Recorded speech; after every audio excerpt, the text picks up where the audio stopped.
Halo, bersama saya Fauzi. Saya di sini akan membawakan sebuah demo software yaitu My Pembayaran Basic. Kita mulai saja. Kita login dengan operator admin, password admin. Nah, nampak menu-menu pokok dari software. Mulai master yang berisikan master kelas, juga jenis-jenis pembayaran maupun jenis pembukuan. Kemudian setting untuk mengatur kelas, juga mengatur pembayaran tersebut. Siswa, ada input siswa untuk mempercepat input siswa dengan menggunakan fasilitas data yang sudah ada di sekolah, biasanya berbentuk Excel. Input data siswa secara manual, ada juga mutasi siswa masuk dan keluar, daftar siswa yang berguna untuk membuat daftar siswa dalam kelas, dan cetak kartu. Cetak kartu ini berguna untuk membuat kartu siswa yang gunanya bisa juga untuk melakukan transaksi pembayaran. Menu pokok adalah administrasi. Administrasi mulai transaksi pembayaran, bagaimana kita masukkan pembayaran, laporannya, laporan pembayaran bisa harian, bisa juga bulanan, intervalnya bebas. Kemudian tunggaan, juga tunggaan bulanan, angsuran per item, rekapitulasi bulanan, angsuran per item, sama sukarela. Menu tambahan yaitu tabungan yang akan digunakan untuk sekolah apabila di sana memang ada tabungan siswa. Tagihan digunakan untuk mencetak tagihan yang ditujukan kepada orang tua. Jadi sekolah tinggal klik saja, nanti tagihan siswa akan tercetak semuanya dan dikirim ke orang tua. Laporan tunggaan yang bisa dilaporkan sewaktu-waktu kepada pihak berwenang, baik sekolah ataupun yayasan. Laporan tunggaan per kelas digunakan untuk tunggaan per kelas, yaitu dalam pengalaman kelas. Menu selanjutnya adalah pembukuan. Pembukuan mulai dasar, buku kas masuk, buku kas keluar, buku kas, jurnal. Jurnal ini gunanya untuk mengetahui keuangan per pos. Kemudian buku besar, dan menu yang istimewa adalah store ke bendahara. Hal ini digunakan untuk apabila di sekolah itu ada kasir dan bendahara yang terpisah. Biasanya sekolah-sekolah besar tentunya semua pemasukan tidak ditangani oleh bendahara secara langsung, tapi akan menggunakan tenaga kasir. Nah, untuk menyetorkan kasir ke bendahara itu ada menu store, dan untuk bendahara sendiri pengolah keuangannya juga disertakan di sini, mulai kredit, pemasukan, pengelolaan, saldo keuangan sekolah, hingga jurnal keuangan sekolah. Menu pokok yang pasti ada di semua produk kami adalah identitas, otoritas, backup, restore, wallpaper, setting kartu, dan posting naik kelas. Kita mulai saja langsung ke intinya, yaitu transaksi pembayaran. Transaksi pembayaran bisa dengan cara barcode, yaitu sebagai berikut.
Cara yang kedua adalah dengan mengetikkan nomor induk di sini,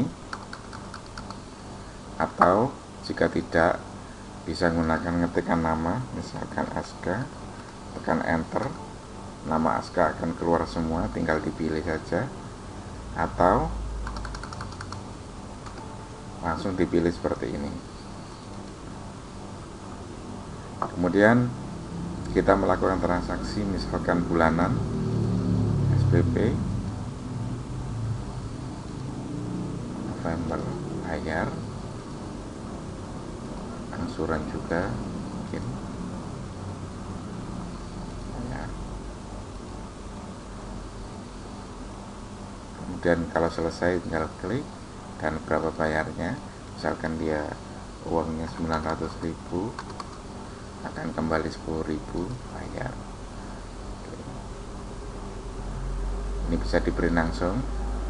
Nah, dan kita buat laporannya hari ini ada berapa pembayaran, tinggal klik OK. Nah, SPP. Nah, ini ya, SPP. Cek kwitansi digunakan untuk apabila ada kwitansi double yang diduga salah satu palsu, bisa dicek di sini, nomornya akan terregistrasi seperti ini. Oke, kita lanjutkan ke menu tunggakan bulanan. Menu tunggakan bulanan ini digunakan untuk mengetahui siapa saja yang belum bayar untuk jenis pembayaran ini, misalkan SPP bulan Juni. Ini juga bisa difilter per kelasnya, misalkan kelas 1A, oke, akan terlihat 2 orang dan bisa di print yang bisa diberikan kepada wali kelasnya. Begitu juga tunggakan asuran per item. Kemudian rekapitulasi digunakan untuk melihat data pembayaran, bisa juga berdasarkan besar pembayaran atau berdasarkan tanggal pembayaran. Jadi di sini terlihat yang belum membayar masih kosong, yang sudah membayar sudah ada. Selanjutnya menu tambahan yaitu tabungan. Tabungan digunakan untuk penerimaan tabungan, debit, pengeluaran tabungan atau pengambilan tabungan oleh siswa, rekapitulasi tabungan, seluruh tabungan yang masuk hari itu atau hari sesuai interval, rekapitulasi tabungan per siswa. Tinggal diklik saja. Tagihan ini menu istimewa yang kami sediakan, yaitu tagihan kepada wali murid yang mana anaknya sedang menunggak. Tinggal klik, kemudian kita pilih kelasnya, kita tagih mulai apa, misalkan sampai bulan Desember, Juli sampai Desember, kita klik tagihan. Oke, sudah selesai, tinggal di print saja tagihannya. Ini untuk tagihan bulan Desember, bulan Juli sampai Desember. Jadi ya, bendahara tinggal tanda tangan dan diberikan kepada wali. Jadi ini laporan tunggakan, bisa per kelas,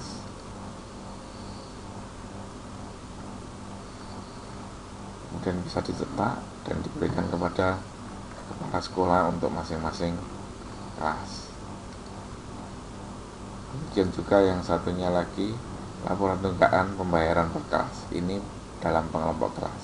Ada pembukuan, menu selanjutnya yaitu pembukuan mengenai kas masuk, bisa disinkronis dulu agar seluruh pembayaran masuk. Ini adalah seluruh pembayaran yang telah masuk yang diterima oleh kasir. Kas keluar, apabila kasir merangkap sebagai bendahara, maka dia bisa mengeluarkan uang ini. Ada buku kas, yaitu kas balancing yang telah dapat kredit, yang nantinya juga ada saldo di bawahnya. Ada buku besar dan menu setor ke bendahara. Menu ini digunakan untuk menyetorkan keuangan yang diterima oleh kasir kepada bendahara. Jadi apabila sekolah yang sudah cukup besar, biasanya penerima keuangan adalah kasir, sedangkan pengelola keuangan adalah bendahara. Menu ini disediakan khusus untuk itu, dan bendahara juga disediakan menu khusus untuk bendahara sendiri, yaitu sebagai berikut: mulai grade jenis keuangan, bisa gaji, transport, dan lain-lain.